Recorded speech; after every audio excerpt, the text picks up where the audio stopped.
Hi అండి, రోజు వీడియోలో కరివేపాకు పొడి రెసిపీ. ఇది డైలీ రైస్లో ఒక్క ముద్దలోనైనా నెయ్యి వేసుకుని తింటే చాలా మంచిదండి హెల్త్కి.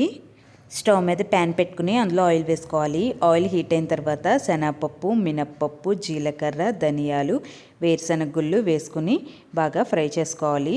ఇవి ఫ్రై అయిన తర్వాత ఇందులో ఎండుమిరపకాయలు, తొక్క తీసిన వెల్లుల్లి రేకలు కూడా వేసుకుని ఫ్రై చేసుకోవాలి. ముందుగానే కరివేపాకుని శుభ్రంగా కడిగి వాటర్ లేకుండా ఇందులో వేసుకుని ఫ్రై చేసుకోవాలి.